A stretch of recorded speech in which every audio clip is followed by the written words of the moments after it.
सर्वप्रथम केवल एक ही लोक था जिसको अनामी लोक कहते हैं। उसमें परमेश्वर कबीर जी अकेले थे। उसके बाद उस परमेश्वर ने अनामी लोक से नीचे के 3 लोकों की ओर रचना की। वह लोक हैं अनामी लोक से नीचे का अगम लोक, उससे नीचे का अलख लोक, उससे नीचे का चौथा लोक जो है वो सत्य लोक है। उसी पूर्ण परमात्मा ने, पूर्ण प्रभु ने अपने ही अन्य 3 रूपांतर और किए। अगम लोक में वह अगम पुरुष कहलाता है, अलख लोक में अलख पुरुष और सत्य लोक में वो सत्य पुरुष एक ही परमात्मा अपने 3 रूप बनाकर वहां विराजमान है।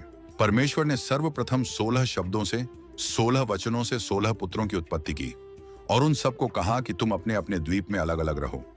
उसके पश्चात परमेश्वर ने कबीर जी ने अपने पुत्र उन 16 में से जो अचिंत है उससे कहा कि अचिंत आप अन्य रचना आप करो। अब अचिंत ने परमेश्वर से प्राप्त शक्ति के आधार से इस अक्षर पुरुष अर्थात परब्रह्म की उत्पत्ति की। अक्षर पुरुष स्नान करने के लिए उस मानसरोवर में चला गया जो परमात्मा ने ही उन सब द्वीपों के साथ ही रचना की थी। तो जल के अंदर वह जाकर के उस शीतल जल में सो गया। काफी समय तक बाहर नहीं आया। तब परमेश्वर कबीर जी ने, उस पूर्ण ब्रह्म ने सरोवर से जल लिया, उसको अपनी शब्द शक्ति से एक अंडा बना दिया और एक वचन से उसके अंदर एक आत्मा, अपने ही अंदर से एक आत्मा प्रवेश की। उस अंडे को जल में छोड़ दिया। वह अंडा गड़गड़ करता हुआ जब जल के नीचे जाने लगा, उसकी आवाज से उस अक्षर पुरुष अर्थात परब्रह्म की निंद्रा भंग हो गई। जो ही उसने क्रोध के दृष्टि से उस क्रोध दृष्टि से देखा, उसके क्रोध के तेज से वह अंडा 2 भाग हो गया और उसमें से वह ज्योति निरंजन ब्रह्म निकला। आकाशवाणी की परमेश्वर ने कि तुम अक्षर पुरुष, तुम निंद्रा में थे, तुझे जगाने के लिए सब ये क्रिया करनी पड़ी। तुम दोनों बाहर आओ। दोनों बाहर आए, प्रणाम किया। परमेश्वर ने कहा कि जाओ, तुम दोनों अचिंत के द्वीप में रहो। आदेश पाकर के दोनों वहां चले गए अचिंत के द्वीप में। उसके बाद परमात्मा ने कहा कि अचिंत तेरे बस का नहीं है सृष्टि रचना करना, आगे से सब रचनाएं मैं स्वयं करूंगा। इससे परमात्मा ने उसके बाद हम सभी आत्माओं को, असंख्य आत्माओं को अपनी वचन शक्ति से वहां सतलोक में भर दिया। हम सभी वहां आनंद से रहने लगे।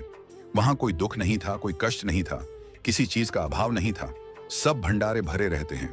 काजू, किस्मत, सेब, संतरे, वहां के जो फल है, मेवा है, वह सदा बाहर बाग है। अमृत आहार है, अमृत ही वहां का जल है और कोई काम नहीं।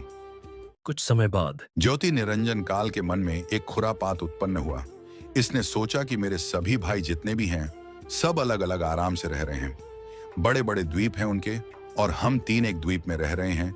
तो उसने एक पैर पर खड़ा होकर तपस्या प्रारंभ की।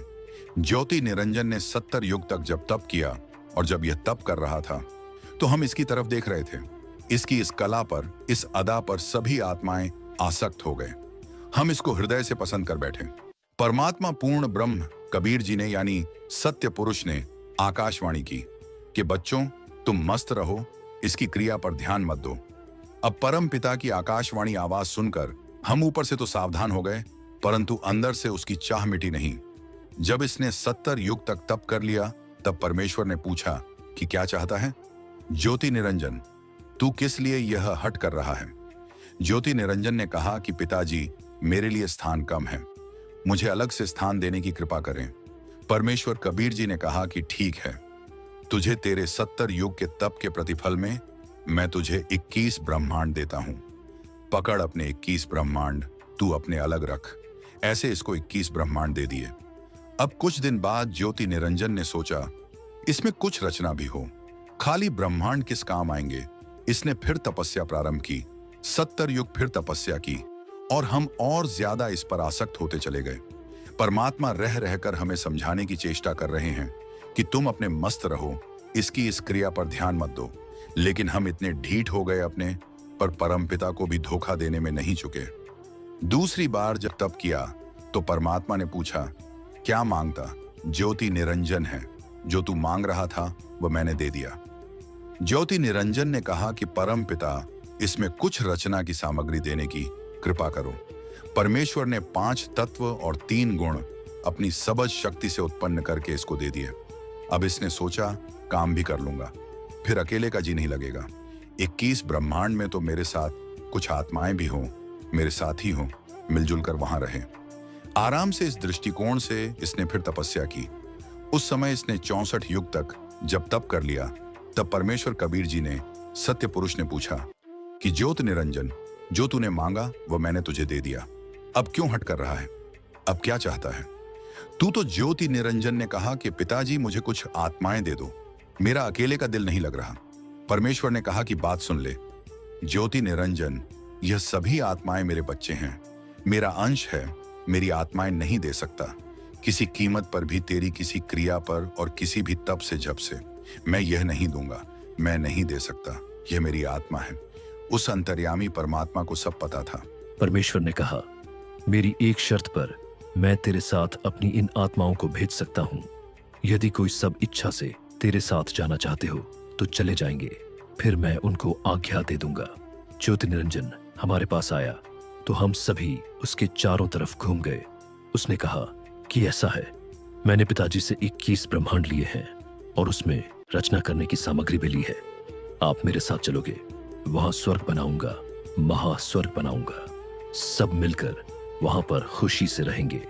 तो हमने कहा कि हम तैयार हैं, यदि पिताजी आज्ञा दे दे तो हम आपके साथ चल पड़ेंगे।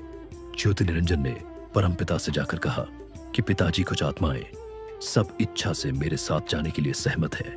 परमेश्वर ने कहा कि मेरे सामने उनसे स्वीकृति दिला, तब मानूंगा। परमेश्वर कबीर देव वहां आए और हम सबसे कहा कि जो आत्मा इस ज्योति निरंजन के साथ जाना चाहता है वह हाथ खड़ा करके स्वीकृति दे। अब पिताजी के सामने जो रोज यह कहा करता कि इसकी तरफ मत देखो, हम सभी शर्मिंदा हो गए और नीची गर्दन कर ली। कोई नहीं बोला, सन्नाटा छा गया। परमेश्वर ने फिर कहा कि भाई बोलते क्यों नहीं तुम? यह ज्योति निरंजन तो कह रहा था कि कुछ आत्माएं मेरे साथ चलने को तैयार हैं, बताओ कौन हो, कौन है? परमेश्वर ने कहा, ज्योति निरंजन तू झूठ बोल रहा था, कोई भी तेरे साथ जाने को तैयार नहीं है। तो ऐसा सुनकर एक कर्महीन आत्मा ने सबसे पहले स्वीकृति दी कि मैं जाना चाहता हूं, मैं जाना चाहता हूं। फिर हमने सोचा कहीं अकेला ही सब कुछ ना ले जाए, तो हम सब ने हाथ उठा लिए। परमात्मा बोले, ठीक है ज्योति निरंजन तू जा। 21 ब्रह्मांड जो थे यह ऊपर ही थे, सतलोक के अंदर एक कोने में। परमेश्वर ने कहा कि तू जा, अपने उन 21 ब्रह्मांड में इन सभी आत्माओं ने जो तेरे साथ जाने की स्वीकृति दी है, यह मेरी नजर में आ गई है, मैं अपने हिसाब से भेज दूंगा। परमेश्वर कबीर जी ने उस आत्मा का जिसने सबसे पहले हिम्मत की थी अपने परमपिता से विमुख होने की, उसका एक लड़की रूप बना दिया, लेकिन उसको स्त्री इंद्री नहीं लगाई। परमात्मा ने बाकी स्वरूप लड़की का बनाया। इसमें भी कोई राज था। परमेश्वर कबीर जी का वह यह देखना चाहते थे कि यह नीच आत्मा, यह निरंजन कितना और गिरावट में आता है, और हम सभी आत्माओं को सूक्ष्म रूप बनाया, बीज रूप, और उसके शरीर में अपने वचन शक्ति से प्रवेश कर दिया। लड़की का नाम प्रकृति देवी रखा। उस लड़की से कहा कि बेटी, तेरे अंदर मैंने सभी आत्माओं को प्रवेश कर दिया है, और तेरे को मैं एक वचन शक्ति देता हूं। जितने जीव तू कहेगी उतने ही तेरे वचन से, तेरे अंदर से अपने आप मेरी शक्ति से बाहर आ जाएंगे, और वह युवा शरीर में प्रकट हो जाएंगे। और अपने पुत्र सहजदास से कहा कि जा सहजदास, अपनी बहन को ज्योत निरंजन के पास छोड़ आया। प्रभु ने सहजदास को कहा, बता देना उसको कि इस लड़की के अंदर मैंने सब आत्माएं प्रवेश कर दिए, और इस लड़की को शब्द शक्ति दे दी है। जितने जीव तू कहेगा यह उत्पन्न कर देगी।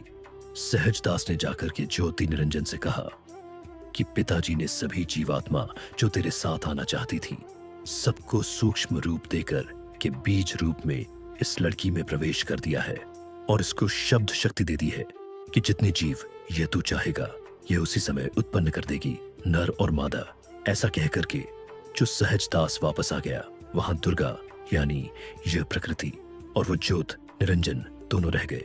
अब युवा होने के कारण लड़की का रंग रूप निखरा हुआ था, तो उस युवा लड़की को देखकर ज्योति निरंजन के अंदर यह काम वासना का अंकुर फूट गया। तो दुर्गा यानी यह प्रकृति के साथ दुर्व्यवहार करने की चेष्टा की। प्रकृति देवी समझ गई कि इसकी नीयत में दोष आ चुका है। प्रकृति देवी ने कहा कि ज्योति निरंजन, मेरी एक अर्ज सुन ले, तू यह पाप मत कर, तू मेरा बड़ा भाई है, मैं तेरी छोटी बहन हूं। तू पहले परमात्मा ने अंडे से उत्पन्न किया, उसके बाद हमारी उत्पत्ति की, और बहन भाई का यह नाता, यह दुराचार महाघोर पाप होता है। ऐसा जुल्म मत कर। अब ज्योत निरंजन ने एक नहीं सुनी, उस देवी की हर संभव याचना भी उसने रिजेक्ट कर दी। तब दुर्गा ने सोचा कि अब तेरी इज्जत के बचाव का कोई विकल्प नहीं बचा। तब उसने अपना सूक्ष्म रूप बनाया, उसके मुख के माध्यम से और पेट में पहुंच गई।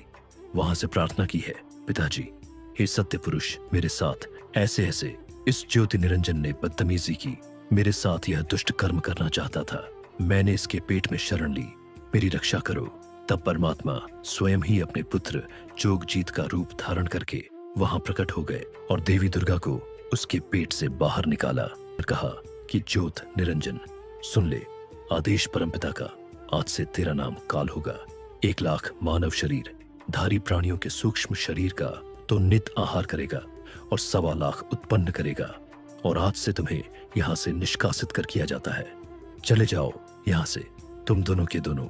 अब दुर्गा ने जुल्म किया, सबसे पहले यह स्वीकृति दी, अपने परम पिता से नाता तोड़ा, इस दुष्ट के साथ जोड़ा, तो हम अपने परम पिता के हृदय से गिर गए। तो परमात्मा ने 21 ब्रह्मांड सहित दुर्गा और काल को वहां से निष्कासित कर दिया। इसके 21 ब्रह्मांड वहां से ऐसे चल पड़े जैसे विमान चलता है। सतलोक से निकाले जाने के बाद इस काल और दुर्गा ने पति पत्नी संबंध बनाया, जिससे इन्हें 3 पुत्र प्राप्त हुए, रजगुण ब्रह्मा, सद्गुण विष्णु और तवगुण शिवजी।